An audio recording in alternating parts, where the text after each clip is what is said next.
مہکار میں وہ، جنگل میں کوہسار میں وہ، سورج چاند ستاروں میں، مومن کے کردار میں وہ، پھولوں کی مہکار میں وہ، جنگل میں کوہسار میں وہ، سورج چاند ستاروں میں، مومن کے کردار میں وہ، حور و ملکیاں جن و بشر سب پر ہے مالک کی نظر، ہر دم اس کا ذکر سنا پھولوں کی مہکار میں وہ، جنگل میں کوہسار میں وہ تو ہے کہ میں ایک چراغ ہوں، دیوار ہے نہ چھت میری. ثاقب بھائی، میں ایک چراغ ہوں، دیوار ہے نہ چھت میری، ہوائیں کرتی ہے پھر بھی مخالفت میری.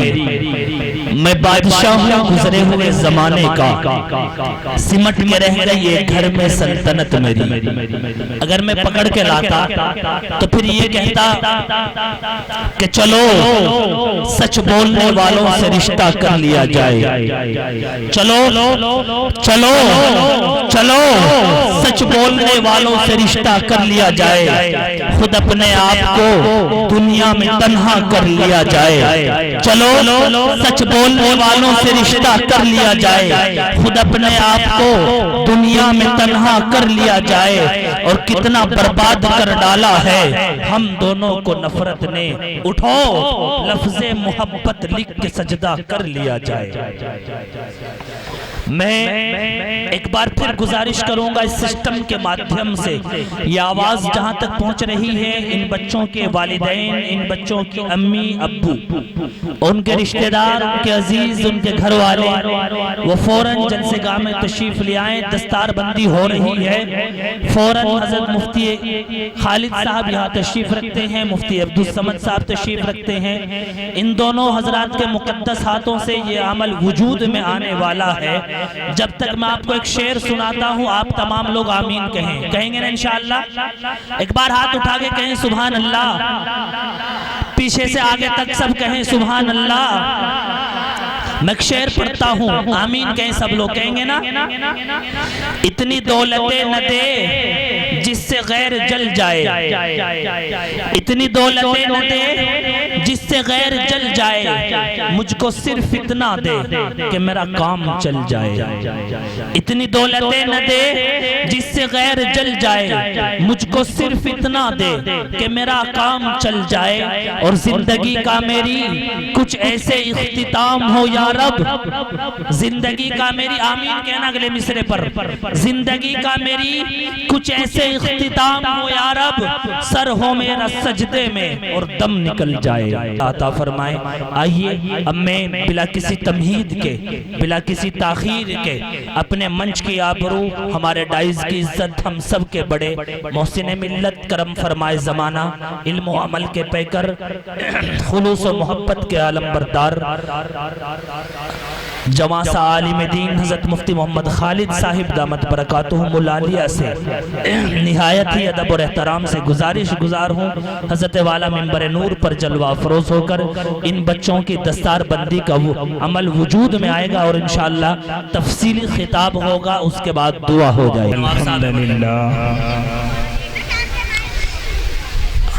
الحمدللہ نحمده ونستعینه ونستغفره ونؤمن به ونتوکل علیہ ونعوذ باللہ من شرور انفسنا ومن سیئات اعمالنا من يهده الله فلا مضل له ومن يضلله فلا هادي له ونشهد أن لا إله إلا الله وحده لا شريك له ونشهد أن سيدنا وحبيبنا وشفيعنا وسندنا ومولانا محمد أرسله بالحق بشيرا ونذيرا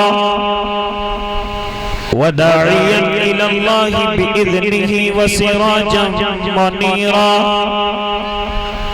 وصلى الله تعالى على خير خلقه محمد وعلى آله وأصحابه وأزواجه وذرياته وسلم تسليما كثيرا كثيرا. أما بعد فأعوذ بالله من الشيطان الرجيم. بسم الله الرحمن الرحيم. ولله على الناس حج البيت من استطاع إليه سبيلا. صدق الله العظيم وصدق رسوله النبي الكريم ونحن على ذلك من الشاهدين والشاكرين والحمد لله رب العالمين.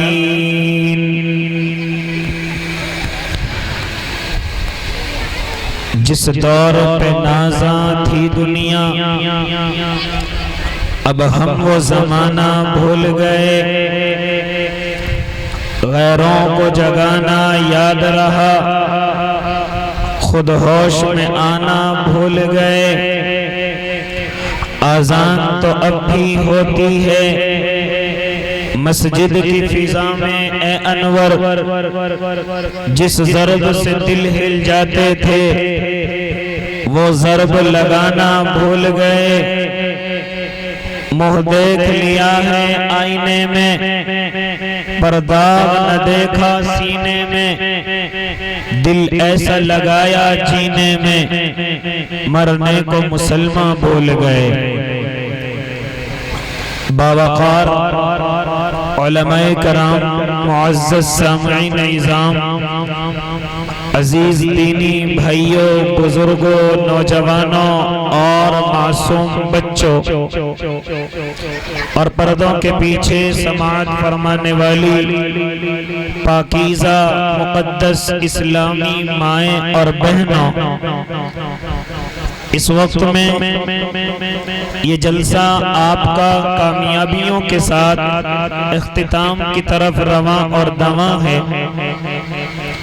مختصر سے وقت کے لیے حضرت اقدس حضرت مولانا نوشاد صاحب دامت برکاتہم العالیہ اور حضرت مولانا ندیم اختر راہی دامت ظلہم العالیہ اور اس کے علاوہ دیگر اکابرین امت یہاں تشریف فرما.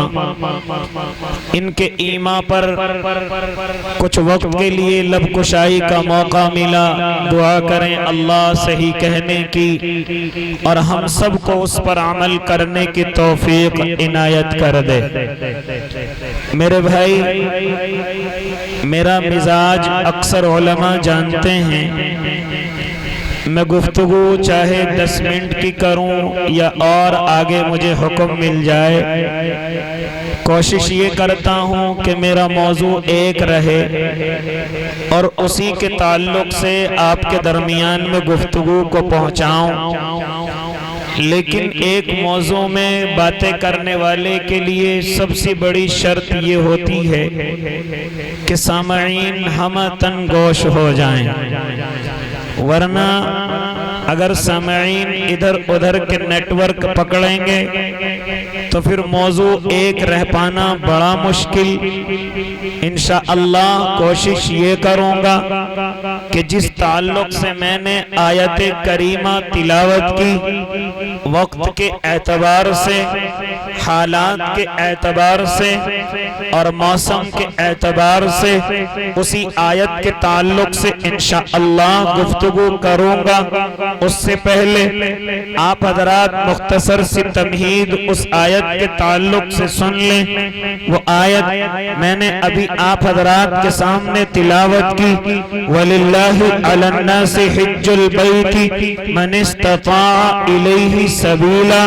اس سے قبل گفتگو تمہیدی سنیے گا.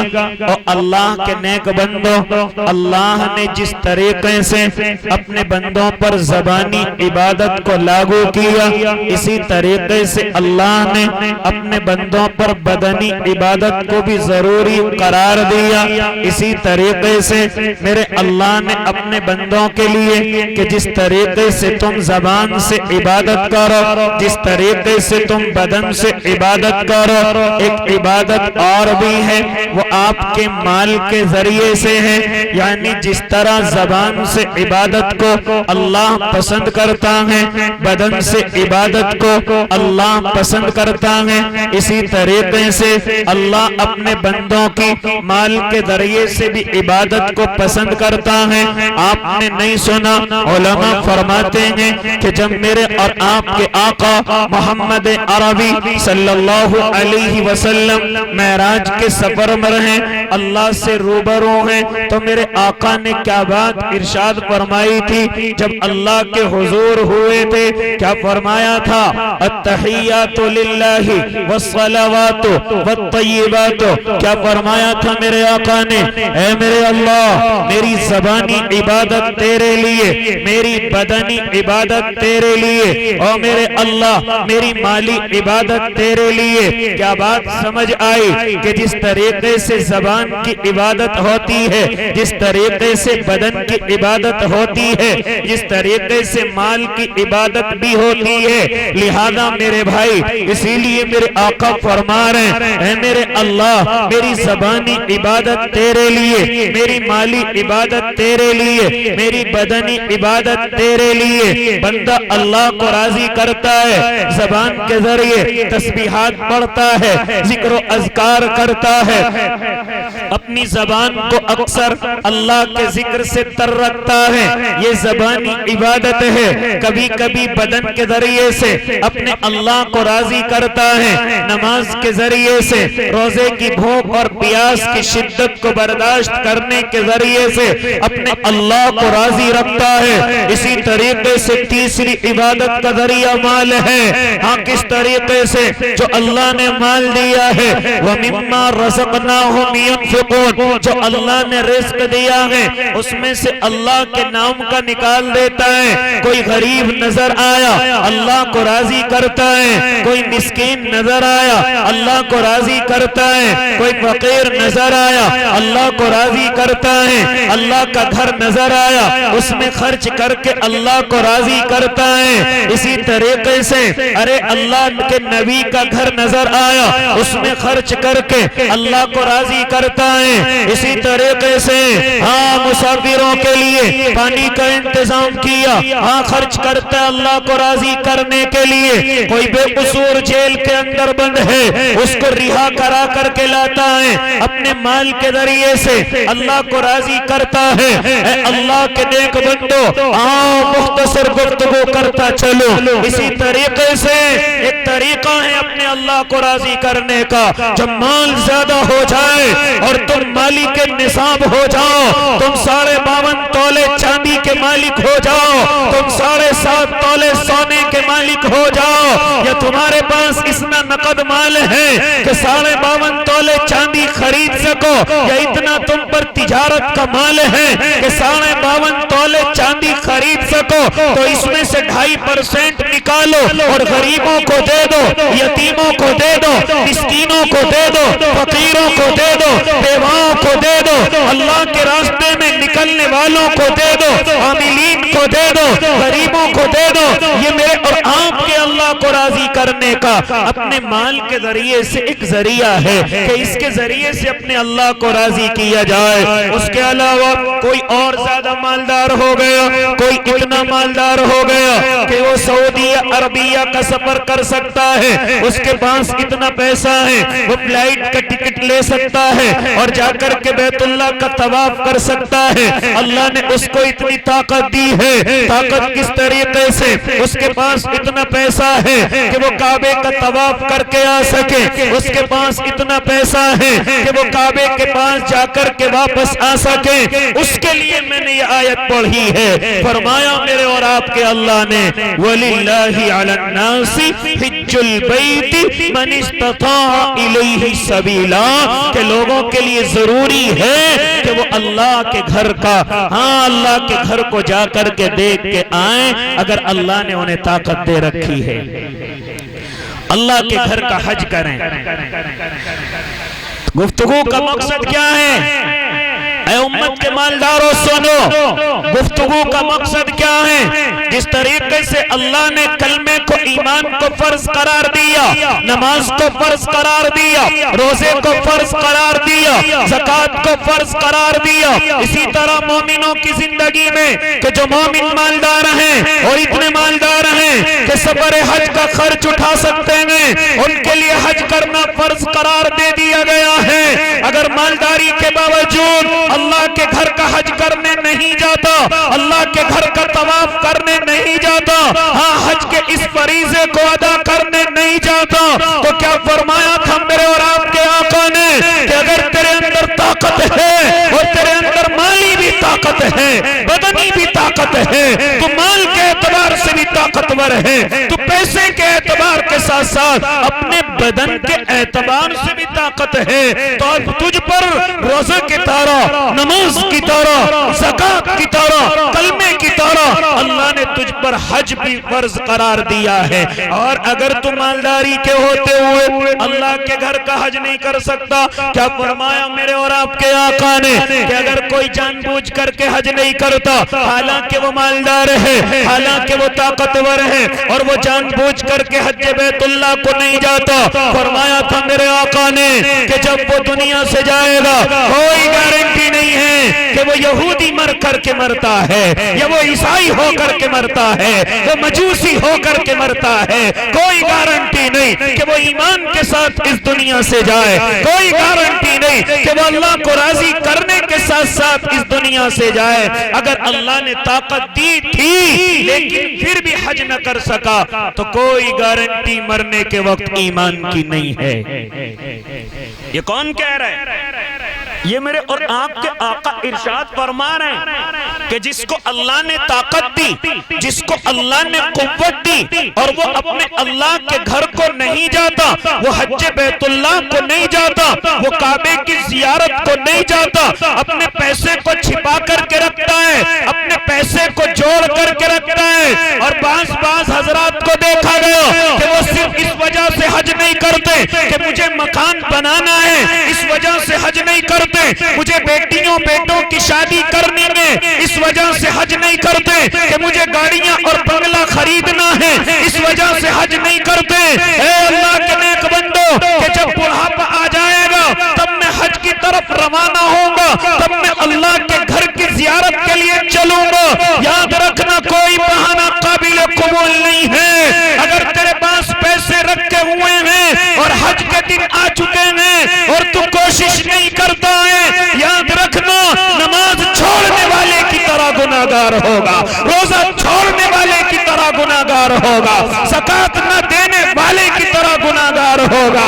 اگر تیرے پاس پیسہ رکھا ہوا ہے اور تو بہانہ لیتا ہے مجھے مکان بنانا ہے، مکان کی وجہ سے اگر پیسہ رکھا ہوا ہے پھر بھی تیرے اوپر حج فرض ہے۔ بعض حضرات کو دیکھا کہ مجھے اپنی بیٹیوں کے نکاح کرنے ہیں اس لیے میں نے پیسہ رکھ رکھا ہے، میں حج کو نہیں جا سکتا۔ اے اللہ کے نیک بندے تیری کیا طاقت ہے کہ تو بیٹیوں کا نکاح کر لے؟ یہ طاقت اللہ کے پاس ہے، یہ طاقت اللہ کے حصے میں ہے۔ اگر تو حج کر کے آ جائے اور تو آنسو کعبے کے سامنے بہا دے تو میرا اللہ داماد بھی اچھا دے گا، رشتہ دار بھی اچھے دے گا، ورنہ کہیں ایسا نہ ہو کہ تو مال بھی خوب خرچ کر دے، ہاں تو کھانے بھی اچھے کھلا دے اور بیٹی کو اچھی گاڑی کے ساتھ ودا کر دے، لیکن کوئی ضروری نہیں کہ تیری بیٹی کا نصیب اچھا نکل جائے، کوئی ضروری نہیں کہ تجھے رشتہ دار اچھے مل جائیں۔ اس لیے اگر اللہ نے تجھے مال دیا ہے تو بیٹیوں کا بہانہ بنا کر کے حج کو فرض ادا کرنے سے مت رکنا، فوراً حج کی طرف چلنا۔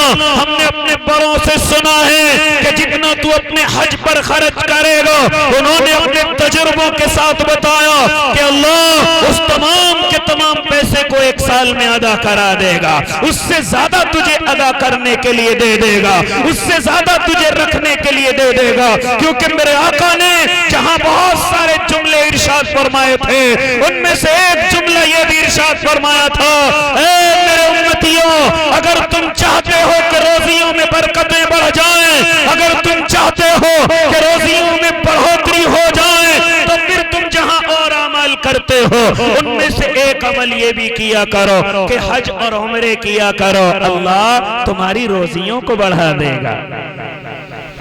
اللہ کیا کر دے گا؟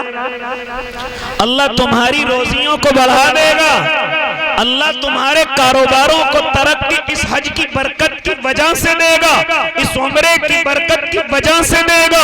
اس لیے بہانہ چلنے والا نہیں کہ مجھے بیٹیوں کے نکاح کرنے ہیں، مجھے بیٹیوں کی شادی کرنی ہے، اس وجہ سے میں حج پر نہیں جا رہا ہوں، یا مجھے مکان بنانا ہے اس وجہ سے میں حج پر نہیں جا رہا ہوں۔ یا اسی طریقے سے ایک اور بہانہ سن لیجئے، ہمارے کچھ لوگوں کا ایک بہانہ یہ ہوتا ہے کہ ابھی میرے ماں باپ نے حج نہیں کیا اس لیے میں بھی نہیں کر سکتا۔ تمہیں یہ مسئلہ کس نے بتایا؟ آؤ تمہیں خالد ایک مسئلہ بتا کر کے اپنے علماء کی زبانی جا رہا ہے۔ ماں باپ کی وجہ سے حج نہیں رکا کرتا، اگر ماں باپ کے اندر طاقت ہوگی تو وہ حج کر کے آئیں گے، اگر وہ مالدار ہوں گے تو ان پر الگ سے فرض ہوگا۔ یہ کس نے مسئلہ تمہیں سمجھا دیا کہ پہلے ماں باپ کا حج ہوگا، پھر اس کے بیٹے کا ہوگا، پھر اس کی اولاد کا ہوگا؟ یہ مسئلہ تمہیں کس نے سمجھایا؟ یاد رکھنا، ماں باپ کے لیے حج کرنا اگر بیٹے کے اوپر فرض ہو گیا تو ماں باپ کا حج ضروری نہیں ہے، بلکہ اپنا حج کر کے آؤ۔ اگر تم مالدار ہو تو پہلے اپنے حج کے فریضے کو ادا کر کے آؤ۔ اگر تم نے حج نہ کیا اور ماں باپ نے نہ کیا، ارے ماں باپ تو پہلے سے ہی غریب تھے، ان کے اوپر کوئی گناہ نہیں، لیکن اگر تو نے مالداری کے ہوتے ہوئے حج نہ کیا تو تو گناہگار ہوگا۔ بہت لوگ بہانہ لیتے ہیں، معلوم کیا جاتا ہے بھائی حج کیوں نہیں کرتا؟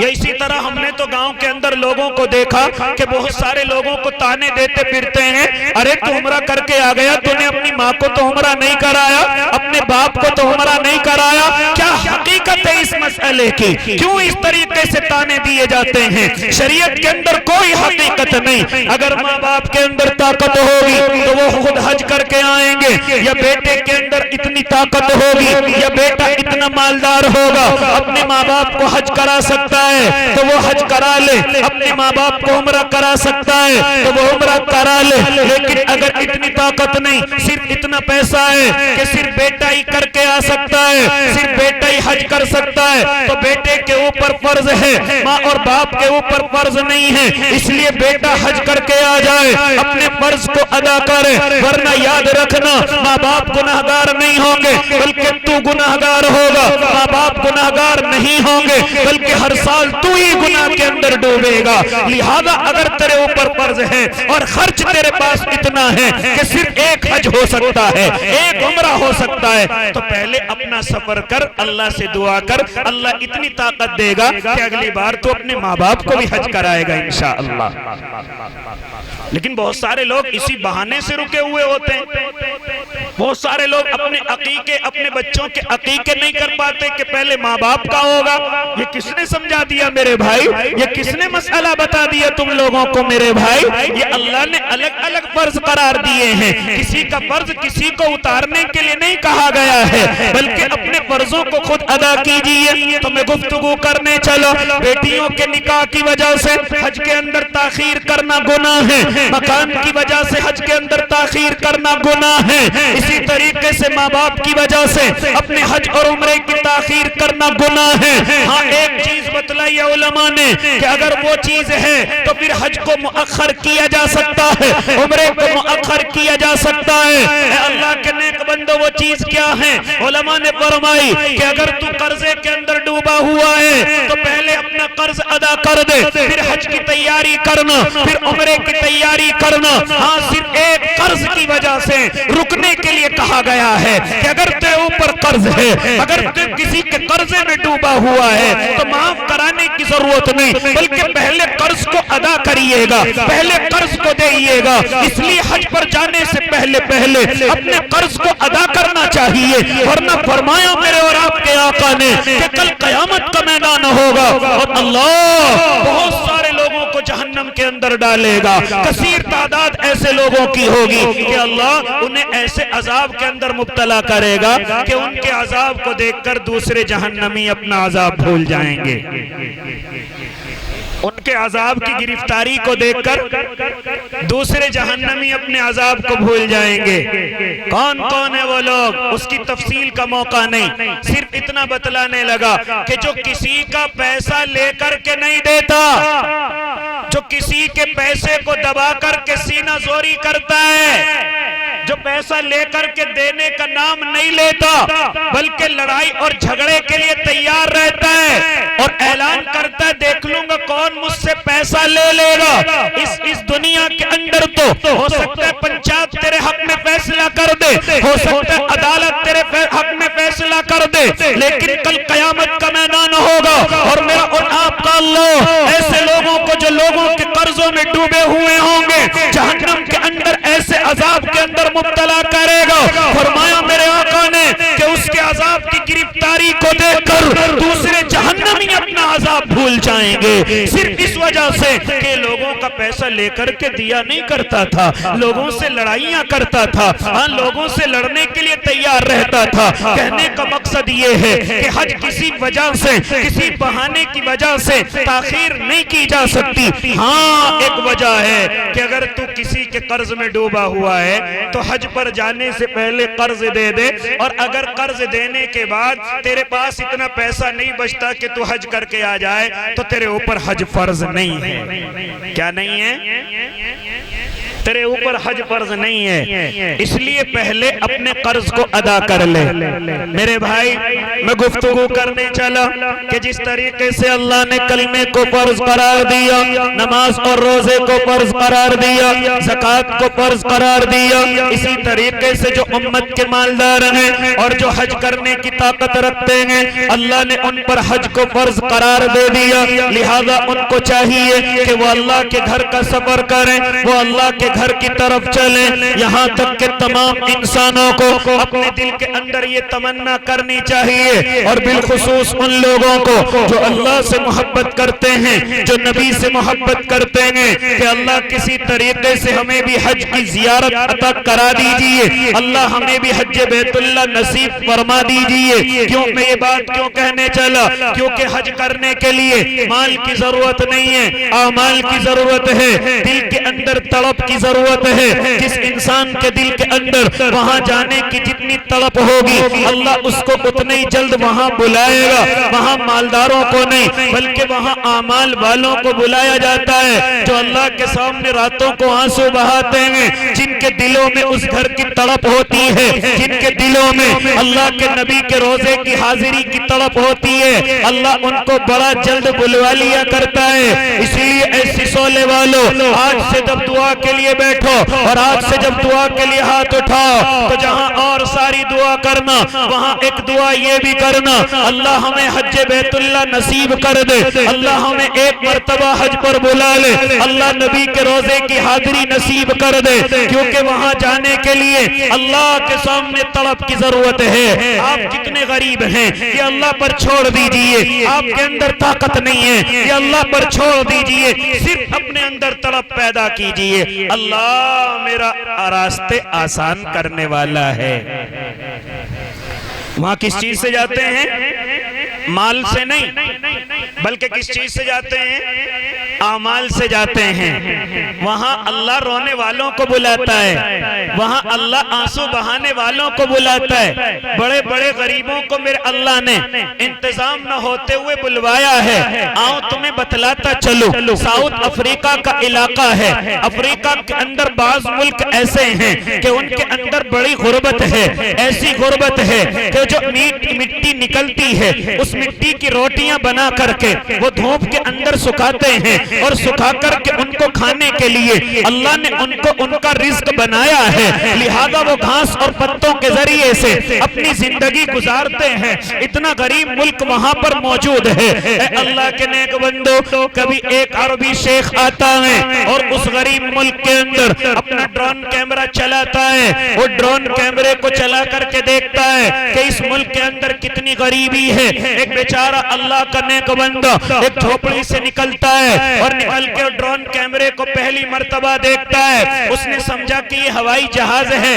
لہذا وہ ڈرون کیمرے کو پکڑ کر کے اور کیمرے کے سامنے کھڑا ہو کر کے کہتا ہے کاش یہ کوئی اڑا کر لے جانے والی چیز ہوتی، یہ مجھے اڑا کر کے لے جاتا، مجھے کعبے تک لے جاتا، مجھے نبی کے روزے پر لے جا کر کے چھوڑ دیتا، میں کعبے کے چکر لگاتا، میں نبی کو جا کر کے سلام کرتا، میں حجر اسود کا بوسہ لیتا، میں مینا میں جا کر کے قربانی کرتا، میں مزدلفہ میں جا کر وقت گزارتا، میں عرفات میں جا کر کے فرض ادا کرتا، میں اپنے بالوں کو حلق کراتا۔ لہذا وہ ڈرون کیمرے کے سامنے کھڑا ہو کر اپنی آنکھوں میں آنسو لا کر یہ کہہ رہا ہے کیونکہ میں اتنا غریب ہوں، میرے اندر طاقت و قوت نہیں ہے، کاش یہ کوئی چیز مجھے اڑا کر کے لے جانے والی ہوتی اور مجھے کعبے کی زیارت کرا دیتی، مجھے حجر اسود کا بوسہ لیا دیتی۔ لہذا اس طریقے سے کہہ کر کے آنسو بہا رہا ہے۔ اس کو معلوم نہیں کہ تو کیمرے کے سامنے کھڑا ہوا ہے اور عربی شیخ تجھے دیکھ رہا ہے، لہذا جب اس کے آنسوں کی لڑی بندھ گئی اور وہ روتا روتا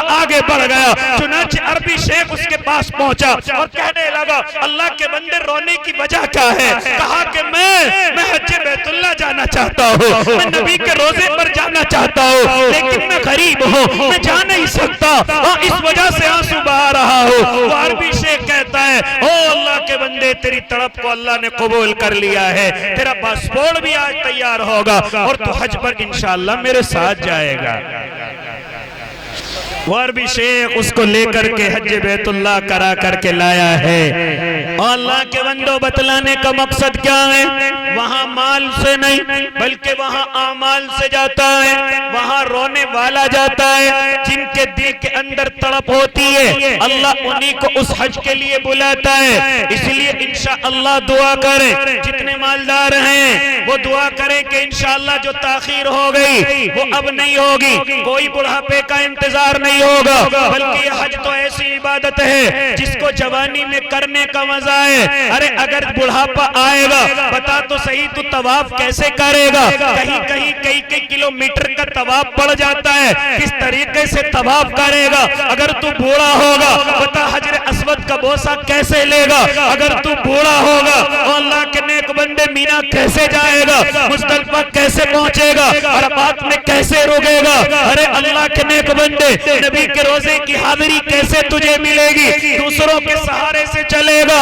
اس لیے ارادہ کر لے کہ میں انشاءاللہ جوانی میں اپنے اللہ کے گھر کو دیکھ کر کے آؤں گا، انشاءاللہ میں حج بیت اللہ ہاں جوانی میں کر کے آؤں گا، تاکہ تمام کے تمام رکن میں اپنے پیروں پر کر سکوں، میں اپنے ہاتھوں کی طاقت سے کر سکوں، تاکہ تمام کے تمام رکن میں اپنے اللہ کو راضی کرنے کے لیے مجھے کسی کے سہارے کی ضرورت نہ پڑے۔ تو دعا کرتے نا بھئی سسولے والوں کہ اللہ ہمیں انشاءاللہ جوانی میں حج کرائے گا انشاءاللہ۔ جتنے مالدار ہیں وہ ارادہ کریں کہ جو اب تاخیر ہو گئی بڑھاپے کی وجہ سے کوئی تاخیر نہیں، انشاءاللہ ہم جوانی میں انشاءاللہ ارادہ کرتے ہیں کہ انشاءاللہ حج بیت اللہ کو جائیں گے نا بھئی انشاءاللہ۔ کون کون ارادہ رکھتے ہیں ذرا ہاتھ اٹھاؤ؟ سب رکھتے ہیں ماشاءاللہ، سب حج کی نیت رکھتے ہیں۔ میری مائیں بہنیں پردوں کے پیچھے ہی ہاتھ اٹھا لیں، اللہ کو یہی ادا انشاءاللہ پسند آ جائے گی، کیونکہ دکھانا مقصد ہمیں نہیں بلکہ اللہ کو دکھانا ہے۔ اللہ ہم بھی جانا چاہتے ہیں تو میرا اور آپ کا اللہ انشاءاللہ آپ کو بلوائے گا، جہاں تک ہماری کوشش ہو وہاں تک کرے۔ ہماری کوشش کیا ہے؟ پاسپورٹ تو ہم کم سے کم بنوا سکتے ہیں، اس میں کوئی بڑا خرچ نہیں ہے، اس لیے سب ارادے کر لے کہ انشاءاللہ انشاءاللہ پاسپورٹ حج کی نیت سے آج سے انشاءاللہ ارادہ ہے کہ پاسپورٹ بنوا کر کے رکھ دیں گے، پھر اللہ سے دعا کریں گے اللہ یہاں تک ہماری طاقت تھی، آگے آپ کا کام ہے، اللہ یہاں تک ہماری کوشش تھی، آگے آپ کا کام ہے۔ کیونکہ ہم نے بڑے بڑے مالداروں کو یہ کرتے ہوئے بھی دیکھا ہے کہ وہ جب حج کو جاتے ہیں تو 10 غریبوں کو اپنے ساتھ لے کر کے جاتے ہیں، 20 کمزوروں کو اپنے ساتھ لے کر کے جاتے ہیں۔ کہیں اللہ مجھے اور آپ کو ایسی قبول کر لے تو انشاءاللہ پاسپورٹ بنا کر کے سب تیار رکھیں گے نا بھائی، تاکہ میرا اور آپ کا اللہ سب کو حج کرائے انشاءاللہ۔ اللہ مجھے بھی توفیق دے دے، اللہ اس فرض کو ادا کرنے کی ہم سب کو توفیق دے دے۔ لہذا میرے بھائی اب اس وقت میں مدرسے کے بہت بڑے خرچے اور اخراجات ہیں، جو لوگ بھی حج کی نیت رکھتے ہیں وہ اس وجہ سے اپنے مدرسے کو دیں کہ اللہ میں اس مدرسے کو اس لیے دے رہا ہوں تاکہ اللہ تو مجھے حج پر بلا لے۔ میں دے تو 1000 2000 رہا ہوں لیکن نیت میری یہ ہوگی کہ اللہ مجھے حج پر بلا لے۔ ہے کوئی حج کی نیت کر کے اپنے مدرسے کو تعاون کرنے والا؟ ہے کوئی سب سے پہلا جو کھڑا ہو کر کے آئے اور لا کر کے یہ کہے کہ انشاءاللہ میں اپنے مدرسے کو اس نیت سے دے رہا ہوں تاکہ اللہ مجھے حج کرا دے، اور میرے اندر اتنی طاقت اللہ پیدا کر دے کہ میں اپنے ماں باپ کو بھی حج کرا کر کے آ جاؤں؟ ہاں بھائی جلدی سے کون، جلدی سے سب سے پہلے کون اللہ کا نیک بندہ کھڑا ہو کر کے اپنے مدرسے کا تعاون کرے گا؟ کون سب سے پہلے حضرت مولانا نوشاد کا ساتھ دینے کے لیے کہ جو اللہ کا نیک بندہ تنے تنہا اتنی محنت کر رہا ہے، تقریباً 150 سے زیادہ طلبہ کو پڑھا رہا ہے اس مسجد کی چھوٹے سے اس ہال کے اندر، یہ اللہ کے نیک بندوں کو حافظ بنا رہا ہے، اور ارادہ کیا کہ یہ 2-3 کمرے تیار ہو جائیں تاکہ حفاظ بننے میں آسانی ہو جائے، تاکہ عالم بننے میں آسانی ہو جائے۔ تو جہاں انہوں نے محنت کی ہے وہاں آپ لوگوں کو بھی ساتھ دینا چاہیے۔ بتاؤ بھائی کون سب سے پہلے کھڑا ہو کر کے آ رہا ہے کہ انشاءاللہ میں اپنے اس مدرسے کو حج کی نیت سے، اپنے ماں باپ کی نیت سے اپنے مدرسے کو انشاءاللہ 11,000 یہی